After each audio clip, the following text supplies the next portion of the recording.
සුබ දවසක්. ඉතින් කාලයකට පස්සේ අලුත් වීඩියෝකින් අලුත් විදිහේ දෙයක් කරන්න තමයි යන්නේ. ඉතින් ඕගොල්ලෝ බලනවා ඇති මේ තේකොළ මණ්ඩි ටිකුයි බිත්තර කටු ටිකකුත් තියාගෙන මොකද්ද මම මේ කරන්න යන්නේ කියලා. ඉතින් මේක ගෙදර අහක දාන්න දෙයන්නේ. ඉතින් මේ අහක දාන දේ යොදාගෙන විශ්මිත ප්‍රතිඵලගෙන විශ්මිත පොහොරක් තමයි හදන්න යන්නේ. විශේෂයෙන්ම ඕගොල්ලන් ගෙදර එළවලු පැල ටිකක් හිටව ගන්නවා නම් මල් පැල ටිකක් හිටව ගන්නවා නම් ඉතාමත්ම වටින කියන විශ්මිත පොහොරක්. විශේෂයෙන්ම පොඩි පැල කාලේ මුප්පලවල මුල් වර්ධනය වෙලා ගහ ශක්තිමත් කරගන්න අවශ්‍ය වෙනවා. ඒ වගේම පළදරන කාලේට මල් පිපෙන කාලේ කිට්ටු වෙනකොට මේ දැම්මහම පළදාව මල් ලස්සන වැඩි කරගන්න පුළුවන් පොහොරක් තමයි මේ හදාගන්නේ.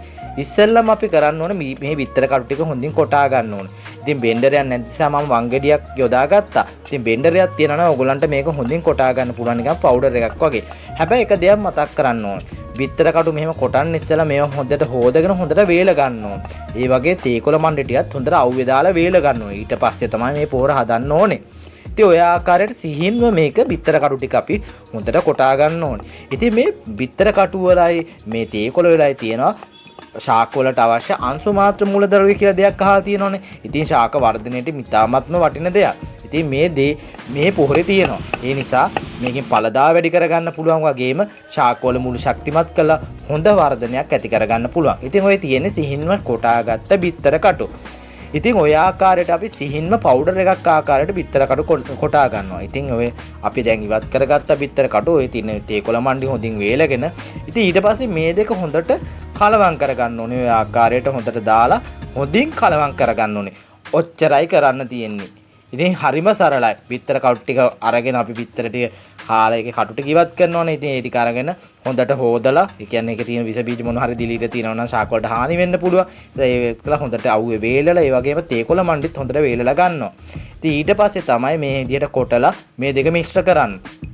ඉතින් අපි මේක පැලවලටත් යොදන ආකාරය බලමු. ඉතින් ඉතින් දෙයක් මතක් කරන්න ඕන. විශේෂයෙන්ම බිත්තර කටු එක කොටසකට තේකොළ මණ්ඩි කොටස් එකහමාරක් තමයි මේකේ අනුපාතය. ඉතින් ඔය වගේ මම මේ කොච්චි වගේක් හිටවලා තිනවා කොච්චි පැල වගේක්. ඉතින් මේ කොච්චි පැල වලට මේ ආකාරයට මම යොදනවා ස්වල්පයක්. ඊට පස්සේ අපි වතුර යොදන්න ඕනේ අර මේ මූලධර්ම ඉවත් වෙන ආකාරය නෙමෙයි. අවශ්‍ය ප්‍රමාණය අවශ්‍ය තිටියන් තා ස්වල්ප ප්‍රමාණයක් යොදනවා. එතකොට හොඳින් මේක මේ පැල වලට උරා ගන්නවා. ඉතින් වැඩි යොදන්න හොඳ නැහැ. ඔන්න බලන්න මම මේ බාබන්ඩේසිය දැන් මලුත් හැදිලා. ඉතින් බාබන්ඩේසිය වලට මම මේක යෙදුවා. බලන්න දැන් මල් ඇවිල්ලා. විශේෂ මල් හට ගන්න කාලෙදි මේක යෙදුවොත් අපිට හොඳ ලස්සන මල් ටිකක් හදා ගන්න ගෙවත්ත පිරෙන්න මල් හදා ගන්න පුළුවන්. ඒ වගේම එළවලු පැල ටිකකට මේ ආකාරي පළහට පැල කියන්නේ අස්වැන්න එන කාලට යොදාගත්තොත් ලොකු පළදාවක් ලබා ගන්න පුළුවන්. ඉතින් ගෙදර ඉන්නකොට මේ වගේ දේවල් කරලා බලන්න. ආස හිතේ මේ වගේ අලුත් වීඩියෝ එකකින් ආයෙත් හම්බෙමු.